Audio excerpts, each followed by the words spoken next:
తగ్గడానికి టిప్స్ చెప్పండి అని చాలామంది అడుగుతున్నారు. సో వెయిట్ పెరగడానికి గల కారణం మీరు తీసుకున్న ఫుడ్ అనేది మీకు డైజెషన్ అవ్వకపోవడం అనేది ఫస్ట్ రీజన్.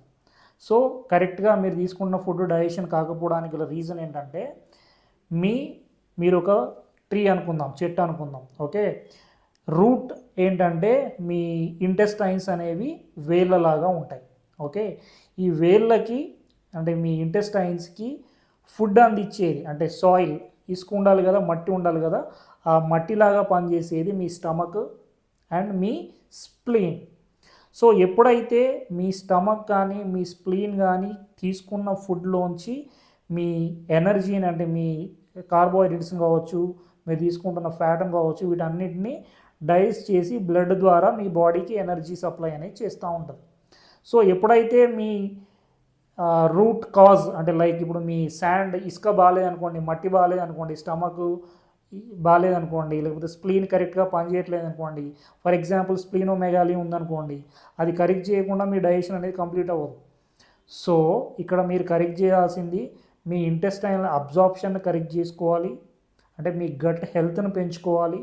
మీ గట్ హెల్త్ ఎలా పెరుగుతుంది సార్ అని అంటే, గట్ హెల్త్ పెరగడానికి మేజర్లీ ప్రోబయాటిక్స్ అవసరం పడతాయి. సో మార్నింగ్ పూట మీరు చద్దన్నం తీసుకుంటే మీకు ప్రోబయాటిక్స్ వస్తాయి. అండ్ ఎర్లీ మార్నింగ్ మీరు ప్రోటీన్ ఇంటేక్ అనేది కరెక్ట్గా ఉండాలి. అండ్ హెల్దీ ఫ్యాట్ కూడా మార్నింగ్ టైంలో మీ బాడీకి ఇవ్వాలి. అండ్ మధ్యాహ్నం టైంలో ఏం చేయాలి, మీరు సింపుల్గా రైస్ తగ్గించాలా లేకపోతే రైస్ మానేయాలా అనే కన్ఫ్యూజన్లో ఉండకుండా, మీరు ఒకవేళ రైస్ తింటే మీరు ఒక ప్లేట్ పెట్టుకుంటే దానిలో 40% రైస్ పెట్టుకోండి, 60% కూరగాయలు పెట్టుకోండి. లైక్ ఒక ఆకుకూర పప్పు, ఒక కూరగాయ, వెజిటేబుల్స్ ఏవైనా పర్లేదు, ఏ వెజిటేబుల్ అయినా మంచిదే.